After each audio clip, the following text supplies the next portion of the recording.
Hello, welcome to Whiskey Advent 2020. We are the Barbers. Hello. This is day 15.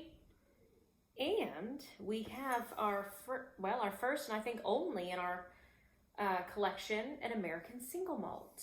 And Blake will talk about American single malt in a little minute. Yes. First, I will tell you the one we chose. As you can see, the bottle's empty. This is Stranahan's. They are a distillery out of Colorado, and they're a 100% malted barley product, which is American single malt. Similar to Scotch and similar to single malt Scotches. They're obviously made in America, so they don't have to abide by the same rules. And some of the rules they don't abide by is they use different barreling techniques when they use first fill, char 3, new charred oak casks. So what does char 3 mean? Char 3 means when they burn the insides of the casks to get different flavor profiles, they have different levels and different basically times when they cut off put out the burning, and they cut off at about. So at what point would the? I'm not sure, but they only disintegrate. Right, I don't know. There's only 4 levels, and most everything I know does char 4, and then sometimes a char 3. Okay. Yeah. They are very proud. They are a Rocky Mountain distillery, and they use Rocky Mountain water. I know, what's the deal it's Kentucky, it's the limestone water. Limestone water, yes. And also in Texas as well has limestone water, so it contributes to making good whiskey, American whiskey. The water plays a role in the flavor and the quality thereof. So this is 47%, aka 94 proof. So approaching the sweet spot. It is like I said, char 3, and all barley. It is 2 years aged, and I wonder if it is a small barrel because it's got quite a punch to it and a spicy note. Spicier notes to it. Bitterness from the char. Yeah, so I would say that this overall is a really great product. We have 2 of the other bottles, the Sherry Cask, and then we also have the Diamond Peak. And I think this one is my favorite. I also have the distillery pick of the cask strength version of this, and it's very good as well. A friend picked that up for me when he was in Colorado. Shall we get to tasting? We'll get to sniffing first. Definitely pick up the cereal, the barley notes. And again, it must be a barley thing, the banana.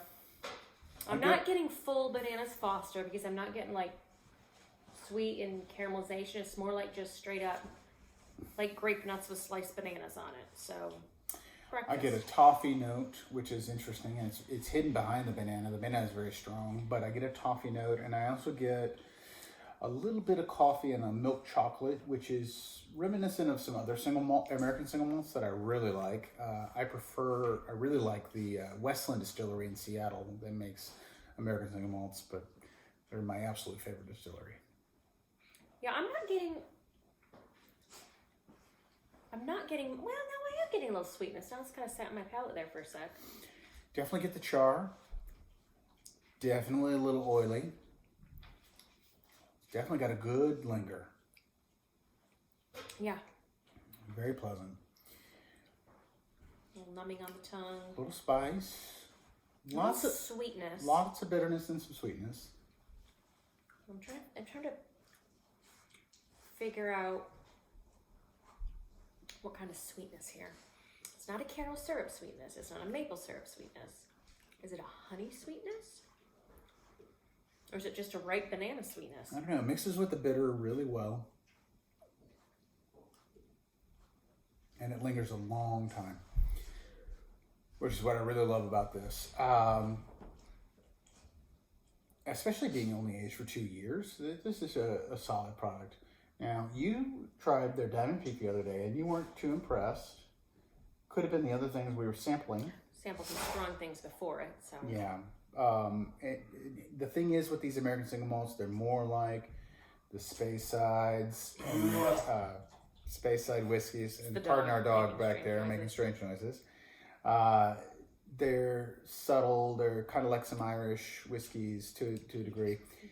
They're subtle. They're a little more subtle. And Blake loves American single malts. Like, they're fine to me, but I absolutely love them. I would probably choose something else, like a bourbon or a Isla Scotch. That would be my go-to, prior to this, which just shows like different strokes for different folks. Definitely.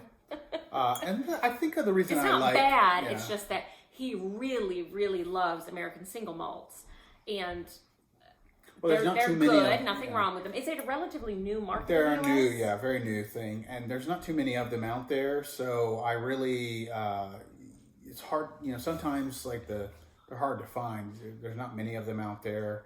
I don't know. Westland is great, and so when I think of American single malt, I love Westland a lot, and it's the best thing I've ever had. So. And one of these days we're going to make it to Seattle and visit the distillery.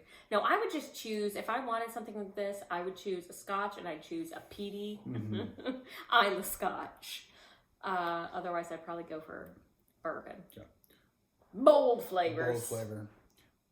The thing about American single malts is they experiment a lot with them. And so where you have traditional Scotch that's been done for a long time, and you've got your regions, and those regions are pretty set, and they're doing more experimentation now. But the American single malt uses some American techniques, as in new charred oak, with their spirits. So it makes it's like a different twist on things. So that's why I really like them. Yeah. Linger, any finish for you? I mean, just kind of the slight bitter, this is kind of a typical slight bitter, slight sweet, slight barley. I love it. I mean, essentially what it smelled like and tasted like. It does have a long finish, I will say. Definitely a little oily. a little coating. Got some legs. Yep. Cheers.